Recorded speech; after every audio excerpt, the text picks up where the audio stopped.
So we all kept talking. And meanwhile, the dad was scrolling on his phone, kind of quiet, not saying anything. And then after a bit, he asks, "Can you spell your full name for me?" So I did. And then he said, "Okay, and what's your email?" I started bawling. He was bawling. The wife and daughter were bawling. We were all just crying. I can't imagine what people around us were thinking. They're like, why are all these people crying? My name is Francesca Phillips, and you're listening to the Good Space Podcast, a show where we help you find peace and power in work, relationships, and intuition. Today, I want to share with you the incredible story of how I left for Taylor Swift ticketless and 40 minutes later watched her on stage. If you're anyone who's anyone, if you have a pulse, you probably have heard about her Eras tour and how insanely popular this show is. It's literally a generational, iconic moment. People are flying in from out of the country, out of state. Scalpers usually drop prices by more than half when opening acts come on. And for Taylor, it's only increasing. Even when she's been on stage for over an hour, prices have not dropped below $1,500, at least in New York in the tri-state area. And I know other cities have experienced some crazy things as well. So this is what we're walking into here, okay? So I'm going to share the story and then talk about the incredible lessons that we can extract from it, because it's literally too incredible to not share.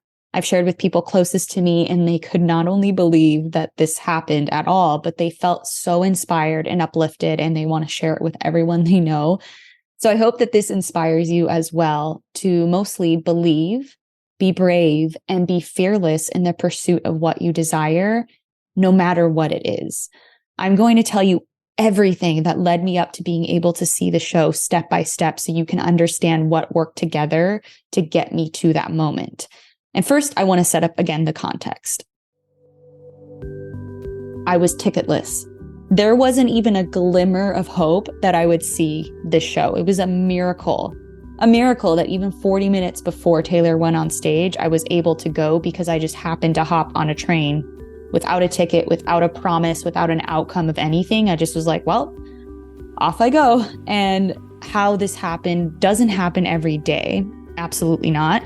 And until that exact moment on the train, which is where I got the opportunity to go, my chances were slim to none. Again, scalpers were reselling nosebleed tickets behind the stage for $1,500. So anything even remotely closer was going to be upwards of that. And usually when, again, the opening act hits the stage, that's when the prices are supposed to drop. Nope, not for this tour. On night one, they didn't even go below $1,000, even after the concert was almost over. So I knew that Saturday and Sunday in the tri-state area, so it's the Jersey show, would be the same. And I knew that to stay within my budget, the only way was to catch a Ticketmaster drop and be fast enough to buy a ticket, or hope that scalpers lower the price enough, which wasn't likely. There were thousands upon thousands of people searching for tickets the same way I was, and possibly the biggest market of her whole tour. The tri-state area consists of New York, parts of New Jersey, and Connecticut, and that alone constitutes over 20 million people, with 8 million people living on the small sliver of land of New York City, not to mention people traveling in from out of state or country. Obviously, not all of those 28 million people would want to attend Taylor Swift, but enough will, to the point where it's nearly impossible to get a ticket. So on the day of a concert, Ticketmaster releases new tickets throughout the day that won't be used by the artist team or for production reasons. So they're now available to buy from the public. I was using an auto refresh extension for my Chrome browser that refreshed the page every 4 seconds. And as soon as I saw a map, I knew they were releasing new tickets. So there were a few times that I saw tickets available, but by the time I checked out, they were unavailable. And most likely because scalpers were using bots that move way faster than humans can. So they snatch them up and then post them on resale sites like StubHub, TickPick, all those things. And sometimes fans do get them, but it's extremely rare. So not only was I battling the bots, but I was also going against other humans and fans, which I would have rather them have gotten it, but that's a whole other story. To also give just another emphasis on how crazy this was, there was another time where after refreshing Ticketmaster, I was put in a virtual queue instead of seeing a map. And Ticketmaster said I had 2,000 plus people ahead of me waiting to buy a ticket. And in reality, it was 8,000 plus people because one of the fans in a Swiftie Discord channel, they knew how to find the actual number through a back-end method. It was some coding thing. And by the way, you can check out the blog post for this episode and see screenshots of this journey. I'll post some pictures. But yeah, my chances were essentially 1 in a million that I could go to the show. And I surrendered that the fact may be this will be my reality. I won't be able to go. But I refused to let it be my reality because I didn't give it everything I got. I would feel so much better knowing I did everything in my control and the opportunity simply wasn't meant to be mine, but not on a fault of my own. And although I waffled between doubt and fear, I also read these lucky girl syndrome affirmations and I kept telling myself, well, why not me? Why not? I'm the luckiest person in the world. Every opportunity I want falls in my lap and like different things like that. And whether or not I believed it, it at least helped me keep going. It helped me to not give up. Okay, so let's get a lay of the land here. So on Friday night, the first night of her 3 shows here in New York City or Jersey, I assessed if I could get a ticket with as little effort as possible. I have a baby, so of course, if I can get away with less, I'd rather do that. So Friday, I casually checked Ticketmaster, stayed home, didn't go to the venue, and I waited out the scalpers, hoping the prices would drop.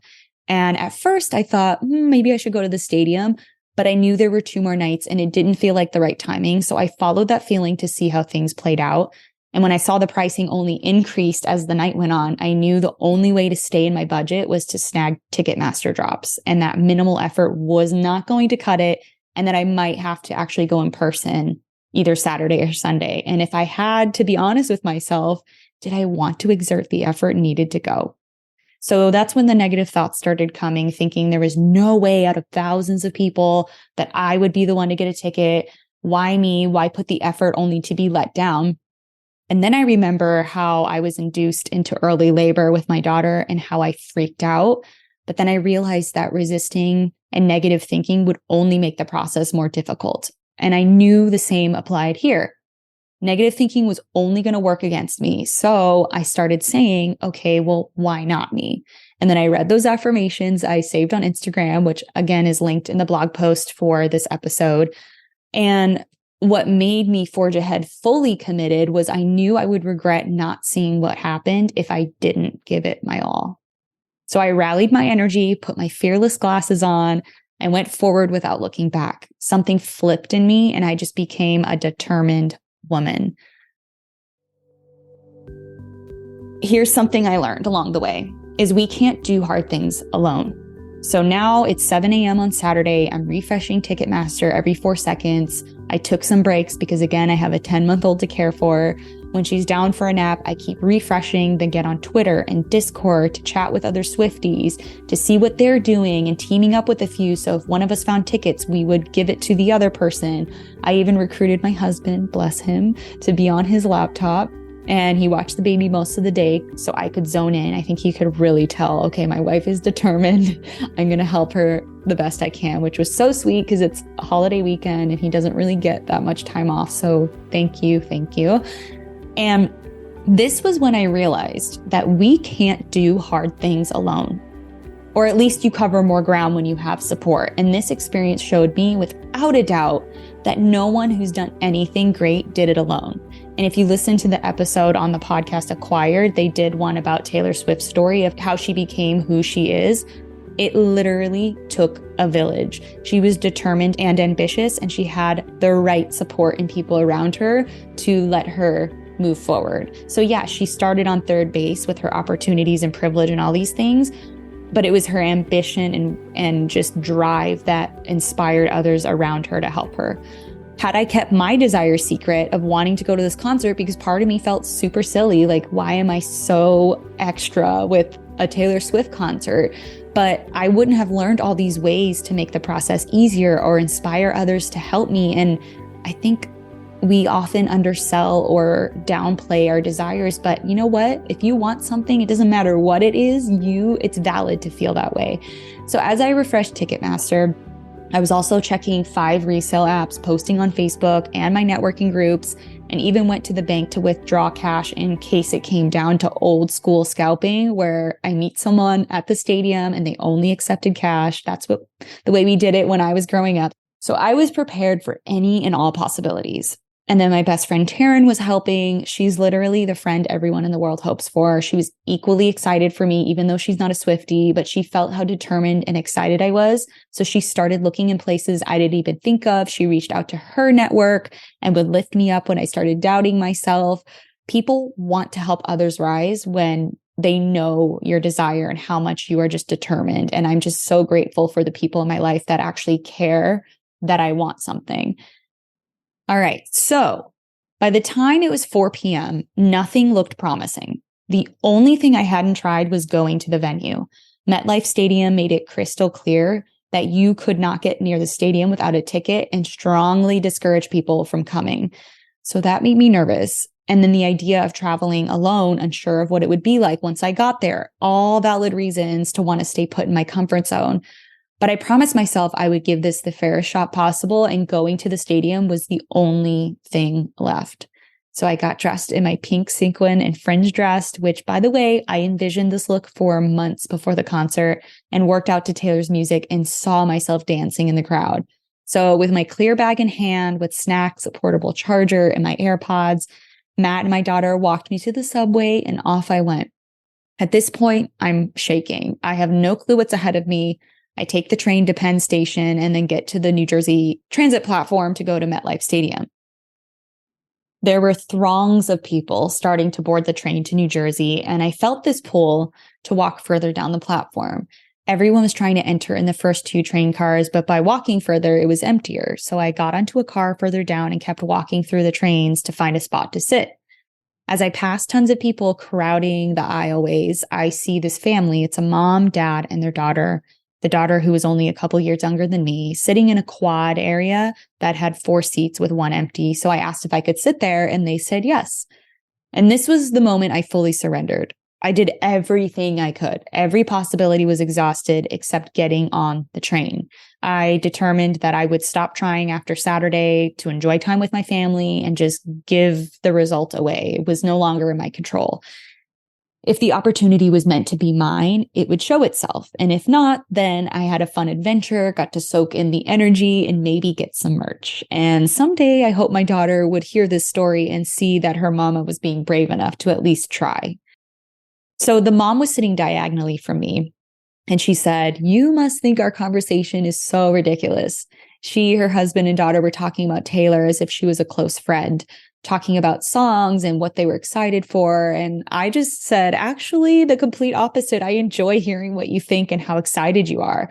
So they started folding me into the conversation. The nicest people. The dad showed me this spreadsheet he created and printed out all of the songs Taylor was going to sing. He color-coded the ones he liked and then marked the ones that were his daughter's favorite. So that way he could learn as many of the songs as possible before the show. Swiftie dads are the best. It was so heartwarming to see the lengths that he was going to have this moment with his daughter. So eventually they learned that I didn't have a ticket. I told them I was nervous because I traveled here alone and have a 10-month-old, and I was hoping to find a scalper to work with my budget, and that I was determined because I wanted to feel like myself for one night.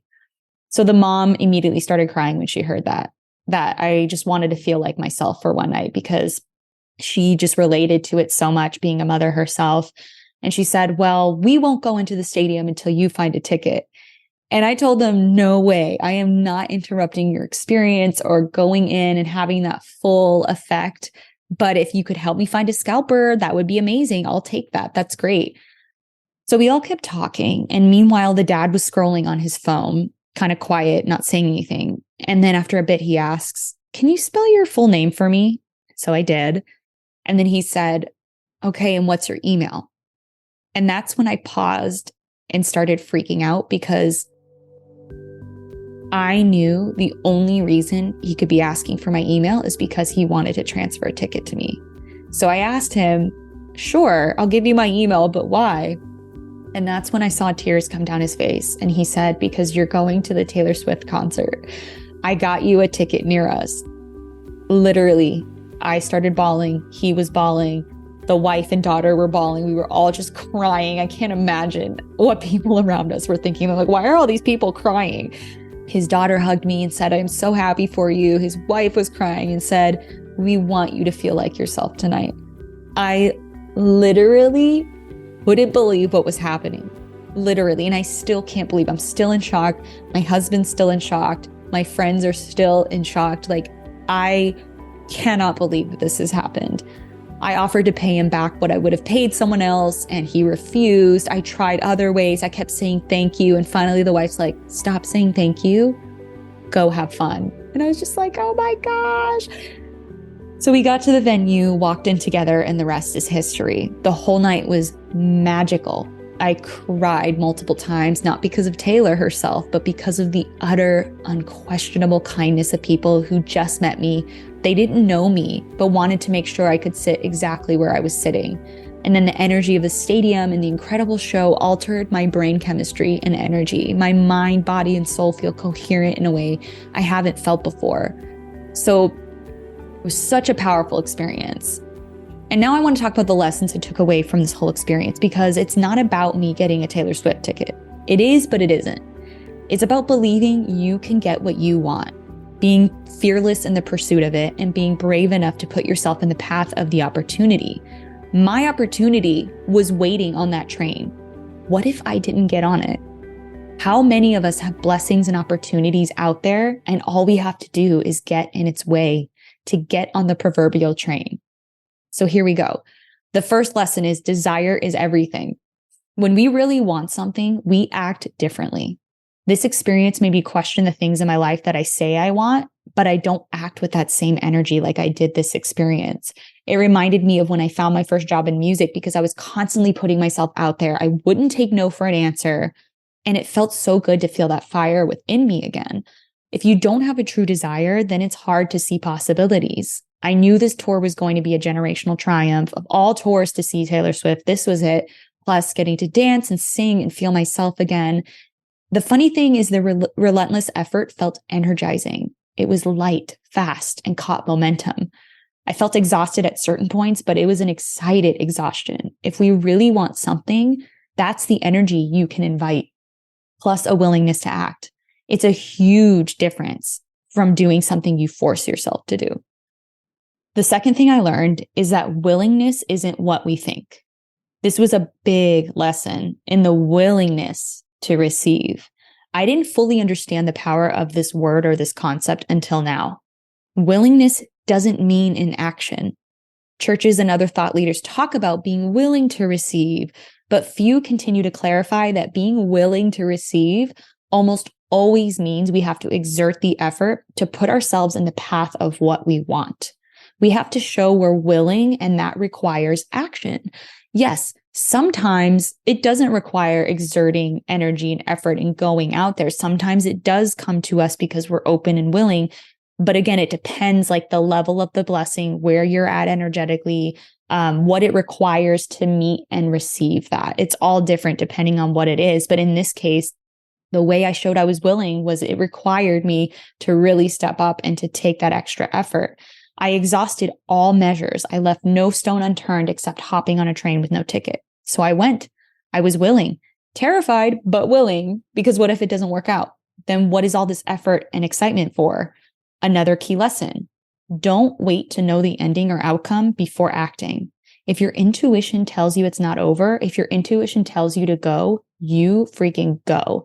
Willingness in action doesn't mean we'll get the desired outcome. If the chance to go to that concert wasn't for me, then showing up wouldn't have changed anything. But at least I would sleep at night knowing I did literally everything I could, and that I had it in me to at least say, hey, here I am. If it's for me, send it over. You know what I mean? And so I would have still felt proud of myself for being brave enough to try. But that chance was meant for me. And thank goodness I got on that train, right? This brings me into the third lesson, that manifesting isn't passive. It's not a permission slip to wait. This concept of manifesting kind of gets warped in the cultural ether out there. People think manifesting is just sitting there and doing nothing and willing things to come. No, No, no, no. Manifesting is not what people tend to think it is.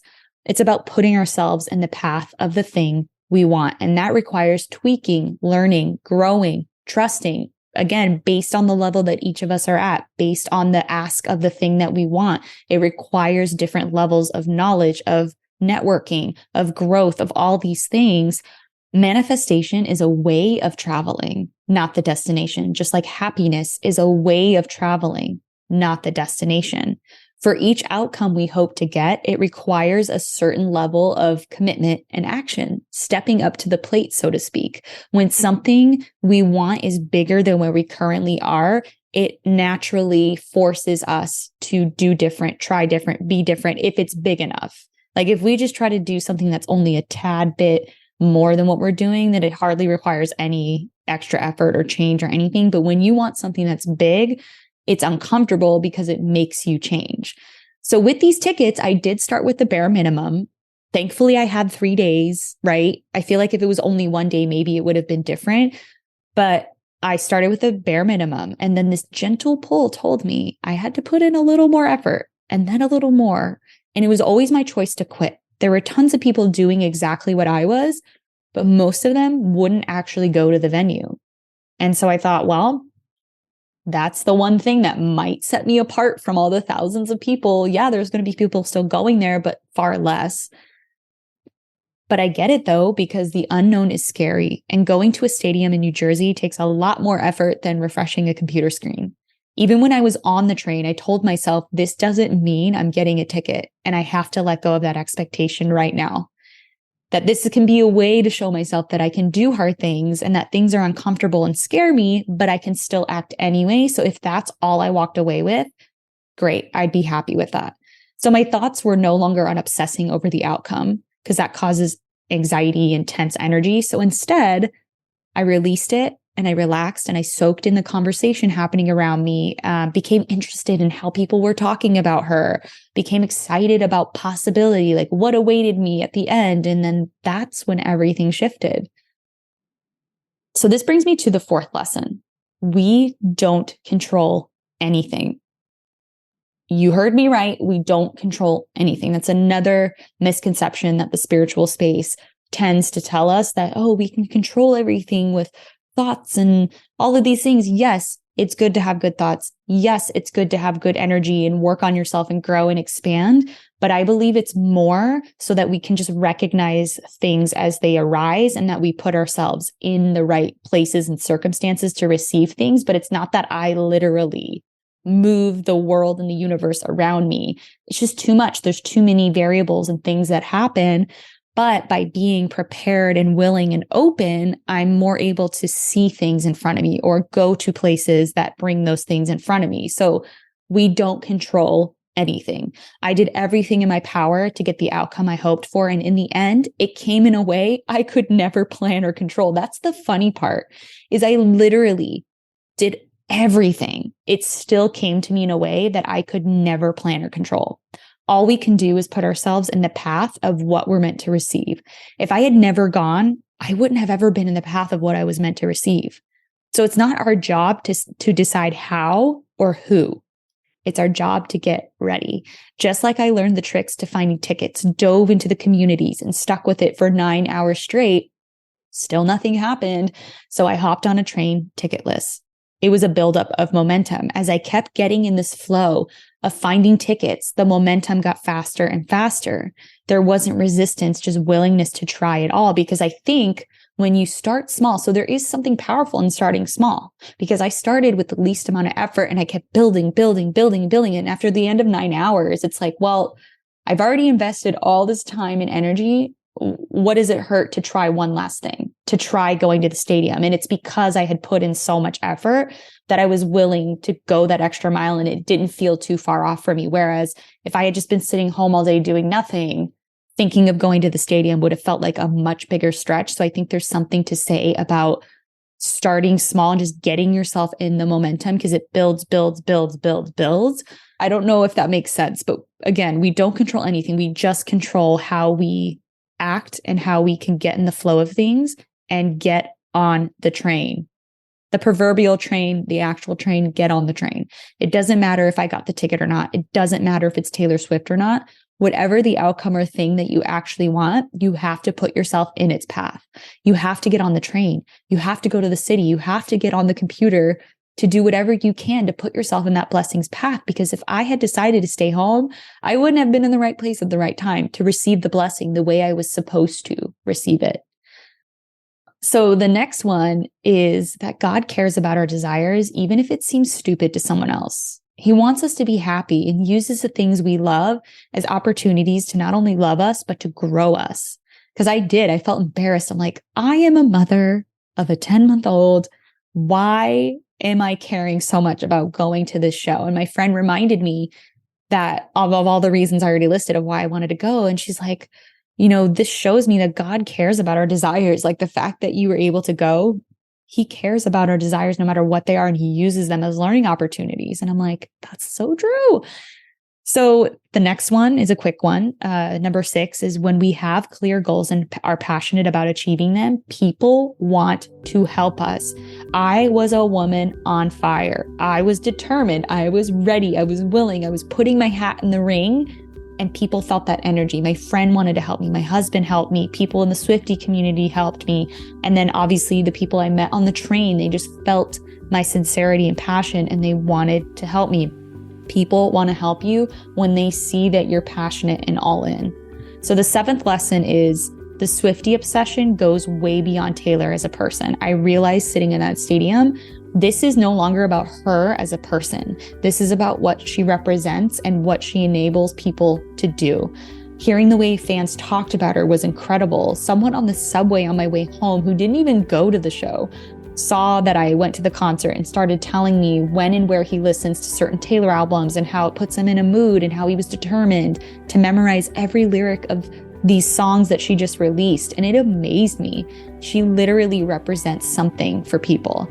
She gave people a place to gather, connect, and feel understood. And that's powerful. She leads that cause with power and confidence and grace. I've worked in the music industry for 6.5 years. I could break down so many things just on the business level and the creative level that, awed me. And if you want another episode that does break down the creative aspect and business aspect of it, let me know. And I also recognize that we impose these ideals on her. We don't actually know her, but she's a token of what people want to be, of how we want to show up in life. She's the epitome of peak creativity. She's prolific. She's constantly creating. She's getting better. She's really honing her craft. She's a craftsman with songwriting, and that is inspiring. And there were so many takeaways I had just for marketing and for the Good Space, things that I'm like, wow, we could really use this idea or this thought or this principle to connect people in the good space more. And it was just inspiring on so many levels. Okay, and this leads me to the last tip, number 8, believing what you have to say matters.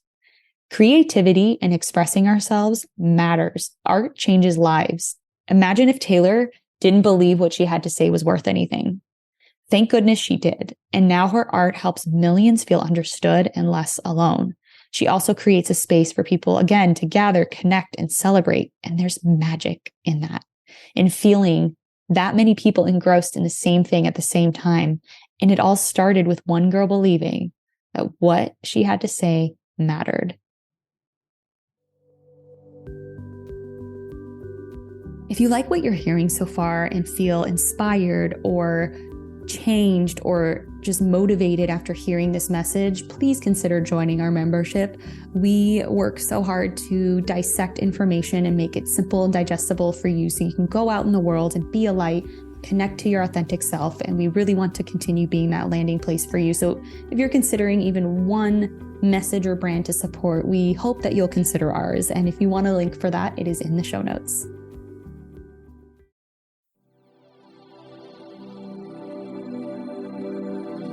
Now it's time for an affirmation. I am the luckiest person in the world. Opportunities come to me with ease.